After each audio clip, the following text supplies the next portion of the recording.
বিসমিল্লাহির রহমানির রহিম।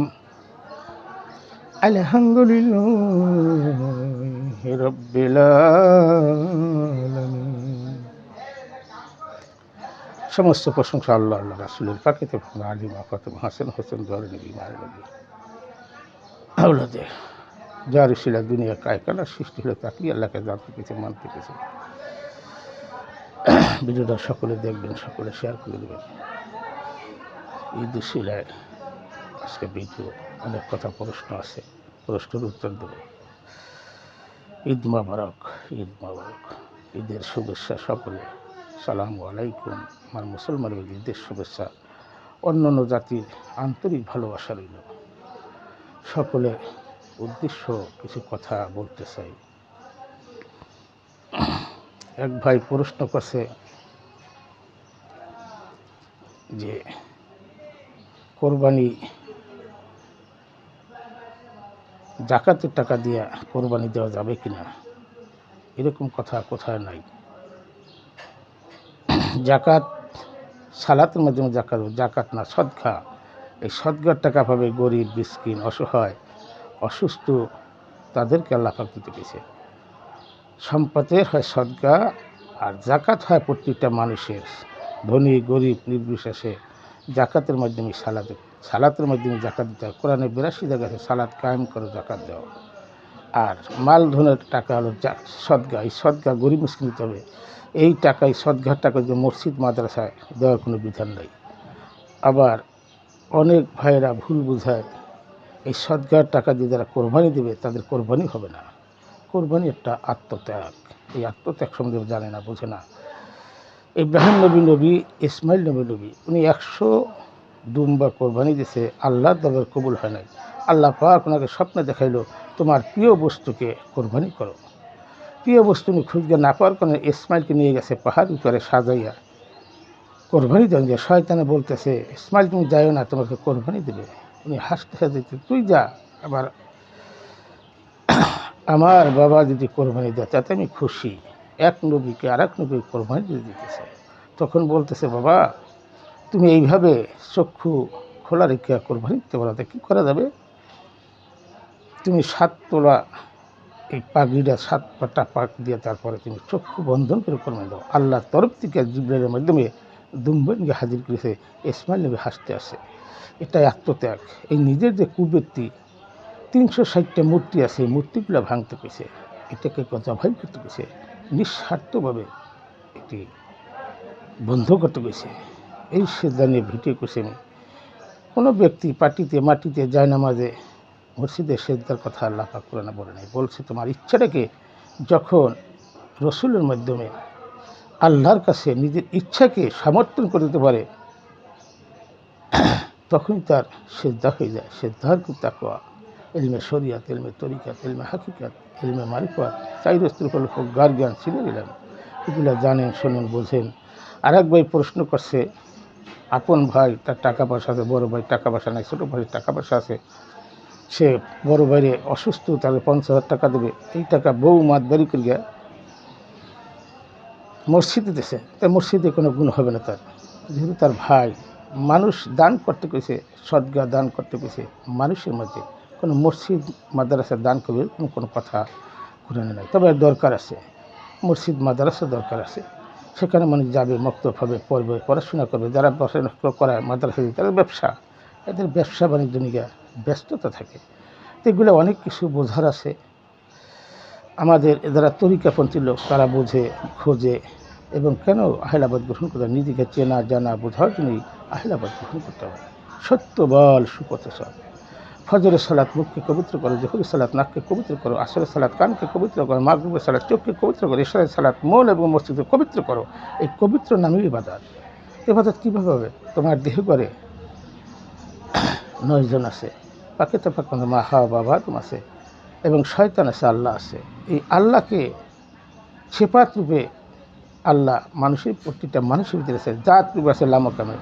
যখন শয়তান মুক্ত দিকে সে ইবাদত করতে পারে, গুরুর মাধ্যমে সেই শয়তানকে মুক্ত করতে একটা হলো দাইমি সালাত, একটা উক্তি সালাত। উক্তি সালাত দরকার আছে, শরীয়ত ছাড়া তরিকাত না, তরিকা ছাড়া হাকিকত না, হাকিকত ছাড়া মারিফত না। এই স্তরগুলো চিনতে পেরে তরিকা মাইজ ভান্ডারি তারা কী শিক্ষা দেয়? আদব শিক্ষা দেয়, আদব কাদা শিক্ষা দেয়। এই সমন্বয়করা বলছে শেখ হাসিনা খুনি, সে যদি খুনি হয়ে থাকে, এই দেশে 75টা মাজার বানছে, তাহলে এক একটা মাজারে যদি 2 লক্ষ করে 2 লাখ করে ভক্ত থাকে, তাহলে কত হয়েছে? 75 গুণে কত? তাহলে 1,500 কোটি, 1 কোটি লোকের তারা কতল করছে, তারা ক্ষতি করছে। তুমি যে ক্ষতি, শেখ হাসিনা খুনি হয়, সেখানে যাওয়ার পরে মেল ফ্যাক্টরি আগুন দিয়ে কারা পড়েছে? শেখ হাসিনা ছিল না। তোমরা যে ভালো মানুষ দাবি করো, কী দিয়ে দাবি করো? এক একটা মাজারের এক একটা আশেক ভক্তগণ, ধরো এবারে যদি 2 লক্ষ লোক হয়, তাতে 2 লক্ষ করিয়া তুমি 75 গুণ দাও, কতগুলো লোক মারছো তুমি। এরা আফসোস, দুঃখ, কষ্ট নিয়ে তারা বুকে চেপে আছে। কারবালার ময়দানে ইমাম হোসেনকে মারতে গেছিল, এমনকি আরও লোক মারা যায় নাই, তার দ্বারা ছিল 72 জন।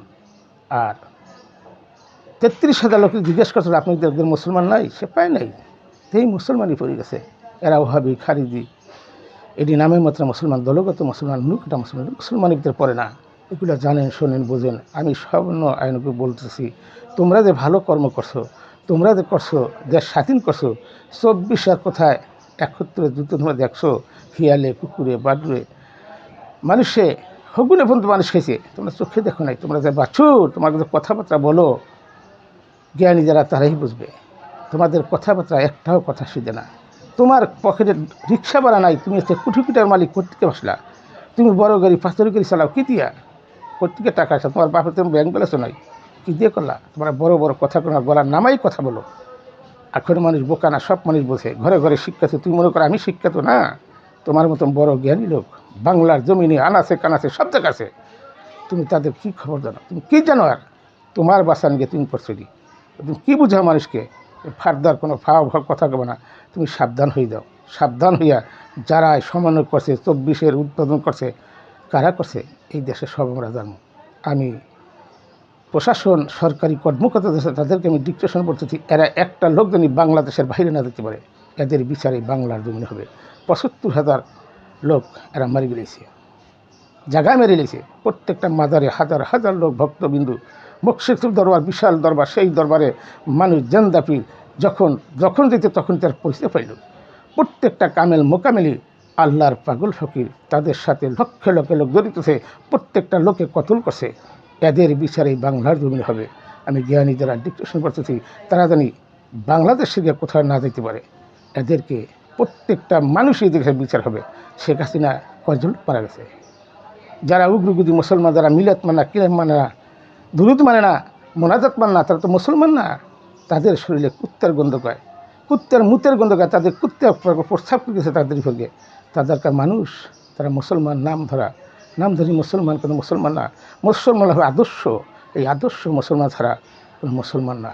এরা সেই এজিদের বংশধর, খালিদের বংশধর, মাবিয়ার বংশধর। এরা দেশটার পতন করে গেছে। মসজিদ মাদ্রাসা ব্যবসা করে আমাদের অনেক তথ্য আছে। একটা ছাত্র যদি পড়াই যায়, নিচে হয়তো 500 টাকা দিতে হয়, কম দিলে 5,000, 3,000, 4,000 করে টাকা নেয়। প্রত্যেকটা ছাত্রী এতিমেনিকেও তাদের মাপ নেই। এরা কঠোরভাবে শাস্তি প্রদান করে। মানুষ দেখছি অনেক লোক অনেকভাবে অনেক পিলে বোঝায়, মানুষ আসলটা খোঁজে না। আল্লাহ পাক তো বলছে যার পয়সা নেই, তুমি এতিম হয়েছে, তারা বিনা পয়সা পড়া না, মাস্টারে ভর্তি করতে না, বিনা টাকায় পড়াও, সেটা নাই। সবাই জুলুমের উপরে জুলুম করতেছে, অত্যাচার করতেছে। আবার তোমরা সমন্বয় করছো, তোমরা রাজনীতি কী বোঝো? তোমরা তো বাছু, একটা দাঁতের বুদ্ধি হয় নাকি? ব্যাগ সামান্য লোক একখানতি করে, এমনও লোক আছে বাংলার জমিনে বৈশা রয়েছে, তাদের একটা দাঁতের বুদ্ধি মধ্যে একটা কথা জব তুমি দিতে পারবে না। তুমি কিসের সমন্বয় করছো? কিসের রাজনীতি করছো? কিসের দেশ স্বাধীন করছো? কার সাথে যুদ্ধ করছো? তুমি কোথায় যুদ্ধ করছো? পাকিস্তানের আমলারা, এই পাকিস্তানের দোসর হইয়া টাকা পয়সা পাইয়া এই দেশে উৎপন্ন করছো। কয়জন তোমার হাতে আছে? ছাত্র নামিয়ে দেখছো মারে, তোমার কয়জন ভালো কয় অন্তর দিয়ে? মুখে ভালো করলে অন্তর দিয়ে ভালো করতে হবে। যারা আল্লাহকে অন্তর দিয়ে ভালোবাসে, নবীকে অন্তর দিয়ে ভালো জানে, তাদের ইবাদত বন্দি হবে। যারা নবীকে ব্যঙ্গ করে কথা বলে, যারা ইমাম হোসেন, হাসেন, মাওলা আলীকে ব্যঙ্গ করে কথা বলে, তারা কিসের মুসলমান? যারা আল্লাহর অলির দুশমন, তারা আল্লাহরও দুশমন। যারা আল্লাহর অলির দুশমন, তারা আল্লাহরও দুশমন, তারা মুসলমান না। অন্য জাতি অনেক ভালো আছে, এই নামধারী মুসলমানের দেশটারে ধ্বংস করে দিয়েছে, পতন করে দিয়েছে। হাজার হাজার হাজার হাজার লোকের কষ্ট, বৃক্ষ, দুঃখ, যন্ত্রণা, যাদের মাজার ভাঙছে তারা কান্নাকাটি করতেছে, যাদেরকে মাজার ভাঙছে দুনিয়ায় যারা মাজারের তারা গুরুভক্ত লোক তারা কান্নাকাটি করে, চোখের পানিতে ঝরতেছে। তোমরা, আমি ডিক্টেশন বলতেছি, বাংলাদেশে যত প্রশাসন সরকারি কর্মকর্তা যারা আছেন, আমি অনুরোধ করি এরা একটা লোক জানি বাংলার বাইরে যেন না যেতে পারে, এদের বিচার অতি তাড়াতাড়ি হবে। যারা শেখ হাসিনা একাধিকবার মামলা দিয়েছে, কিসের মামলা দিছো? তুমি যুদ্ধ করছো, তোমার অস্ত্র নাই, তুমি যুদ্ধ করছো, কার সাথে যুদ্ধ করছো? কত লোক মারা গেছে, হাজার হাজার লোক কাঁদতেছে, প্রত্যেক কাঁদতেছে। মাজার কেন ভাঙ্গাইলো? এই দেশে বহু সরকার এসে মাজারের কোনো হামলা হয় না গিয়া তোমরা কিসের মুসলমান দাবি করো? তোমরা মুসলমানেরা।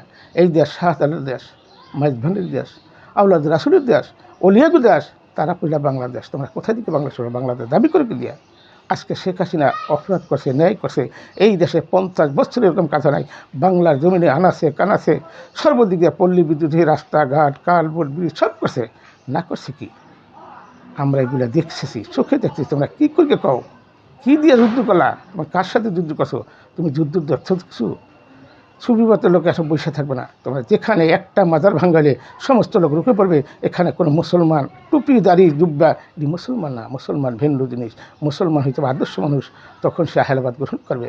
সংসার তাবিজি যারা আহলাবাদ করছে, মৌলানা জালালউদ্দিন তামান পৃথিবীর পড়ার পরও সে মানুষ মুক্তির পথ বানাই। তামান পৃথিবীর কোনো মুক্তির ক্ষমতা নাই শয়তান মুক্তি করার। তামান পৃথিবীর কোনো হুজুরের ক্ষমতা নাই শয়তান মুক্তি করার। আমি চ্যালেঞ্জ করলাম, বাংলার কোনো হুজুর বলতে পারবো না হ্যাঁ পারে একজন কামেল মোকামেল আল্লাহর ওলিরা পারে মানুষ মুক্তির পথ দেখেছে। তাদের যা সেই প্রিসক্রিপশন আছে, ইলমে শরিয়াত, ইলমে তরিকাত, ইলমে হাকিকাত, ইলমে মারিফাত, এই চাইরুর ফেলো প্রজ্ঞার জ্ঞান, সিনার ইলমে নাদনী যাদের বিচার নাই তারা কিছু না। এই বাংলার জমিনে আনাসে কানাসে আল্লাহর পাগল ফকির ঘুমিয়েছে, তারা এই রাষ্ট্র চালাইতেছে। তোমরা এই ফেসিবিলিটি বলছো, তোমরা এই সমন্বয়করা একটারও রক্ষা হবে না। প্রত্যেকটা লোকের বিচার হবে। বাংলাদেশে হাজার হাজার লোক মারছো, তুমি হাজার হাজার লোক মারছো, মিল ফ্যাক্টরি পড়াইছো, দেড়শোর মতো গড়বাড়ি পড়াইছো, দেড়শোর মতো মেল ফ্যাক্টরি পড়াইয়া দেশটাতে তোমরা পতন করছো। আবার তোমরা স্বাধীন করছি। ছি লজ্জার ব্যাপার। স্বাধীন আসছো তুমি, স্বাধীন কারের দেখছো তুমি চোখে? তুমি তো চোখেই ধো নাই। রাস্তাঘাটে মানুষ পড়ে রয়েছে, হিয়ালা খেয়েছে, হুকুনা খেয়েছে, সেই দৃশ্য এখনও মনে হলে চোখের পানি ভরে। তখন আমি ছোটো ছিলাম, খালি দৌড়িয়ে যেতাম, কী করে গন্ধ হয়ে গেছে, বিচ্ছিরি গন্ধ। তখন আমার ছোটো মানুষ দৌড়িয়ে দেখছি কী অবস্থা হয়েছে, চোখের পানি রাখা যায় না। জানে কয় যুদ্ধ হয়েছে, 30,000 লোক শহীদ হয়েছে, মা বোনের ইজ্জত লুটে গেছে। তাদের সাথে তোমরা দল দিয়ে সেই পাকিস্তানের দোসরের টাকা পয়সা খাইয়া শেখ হাসিনা তোমরা বাইক করছো, মারার পরিকল্পনা করছো। ভালো তো আকার সে বুদ্ধি করিয়া এই দেশ থেকে সে ইন্ডিয়া পাঠাইছে। হ্যাঁ, মার গেলেই তো, মার গেলেই তো যে প্রোগ্রাম করছিল শেখ রেহানা, শেখ হাসিনারে মার গেলে চিন্তা করেন। একটু ধৈর্য ধরেন, বাংলার জমিনে আবার শেখ হাসিনা আসবে ইনশাল্লাহ। তারা কেউ ফিরিতে পারবে না। সেই প্রধানমন্ত্রীর যোগ্যতা। এই দেশে ছিনতাই চুরি যখন এই সামান্য কাছে, এই যে দোসর চোরের ডাকাত খুনি, এই খুনির বয়সে যে একদম ফেব্রুয়ারি আসামি সুদখোর, সে কোরআন এসে জাহান্নামী, সেই সুদখোরে আজকে তারা রাজতন্ত্র বসেছে। একটারও জায়গা হবে না। এটি সব এই বাংলার জমিনে বিচার হবে, কঠোর বিচার হবে, যার কোনো কায়দা নেই, রক্ষা নাই। আমি টিকশন বলতেছি, সরকারি কর্মকর্তা আপনাকে দোহাই আল্লাহর লাগে, এর একটা লোক জানি বাহিরে না দিতে। এগুলি সব দলই সব টপ যখন ডিমেন্টে দেবে, সব বলবে কারা এগুলো করাইছে। সব তারা এই দেশে জন্মভূমিতে কী উৎপাত করাইছে। আজকে মানুষের কোনো নিরাপত্তা নাই, রাস্তাঘাটে ছিনতাই ডাকাতি, মায়েরা কোনো শান্তি নেই। রোজার মাসে যেই রকম ধর্ষণ হয়েছে, এই টুপিদারি চুব্বা দিয়া এগুলা সব দেশটা ধ্বংস করে দিয়েছে। এই যে জামাতি লোক, এটি জামাত না, এটি খুনি। এরাই এই তৎকালীন সময় ঝরগা হয়েছে। তৎকালীন সময় আল্লাহর লিগো মানে না, মিলাদ কিয়াম মোনাজাত মানে না। এটি কিসের মুসলমান? এরা মুসলমান দাবি করে, নামদারি মুসলমান। এটি মুসলমান না, এটি মুসলমানের শত্রু, সমস্ত জাতির শত্রুটি। আমি এখানে রেখিলাম, মা শেখ হাসিনা যে বদনাম করে তখন কলিজা আঘাত লাগে। এই দেশ সুন্দর মতো হচ্ছে, দুটা ভাত খেয়েছে মানুষ, গরিব মানুষ। আজকে মেল ফ্যাক্টরি যারা চাকরি বন্ধ করে গেছে, যারা চাকরি করছে তারা বেতন পায়। কত কান্নাকারি দেখছি আমি মোবাইলের মাধ্যমে, ফেসবুকে, ইউটিউবে অনেক কান্নাকারি করছে। মানুষ শীত করছে, মানুষ বাড়ি দিতে পারে না। এটা মানুষের বোঝে না, গরিব দুঃখের কষ্ট এটা বোঝে না। আজকে দেশে এতগুলো মাজার ভাঙলো, সেই মাজারে যারা অনুসারী তারা তাগো সব জবাই করছে, তাগো সব কতল করছে, তাগো সব মারি গেলেছে। এটি আবার আমরা দেশ স্বাধীন করছি, লজ্জা করে না? বাসুরের মতন পোলাপান যাদের বুদ্ধি নাই, জ্ঞান নাই, তারা কথাবার্তা মাত দিয়ে বলে না। রাখিলাম এখানে জয় বাংলা, জয় বঙ্গবন্ধু, জয় হোক শেখ হাসিনা, জয় হোক বাংলাদেশের। ইনশাল্লাহ রাখিলাম মক্কা হইতে মদিনা, ইয়া রাসূলুল্লাহ, লা ইলাহা ইল্লাল্লাহু মুহাম্মদ রাসূলুল্লাহ সাল্লাল্লাহু আলাইহি সাল্লাম। আলহামদুলিল্লাহ, আলহামদুলিল্লাহ, আলহামদুলিল্লাহ।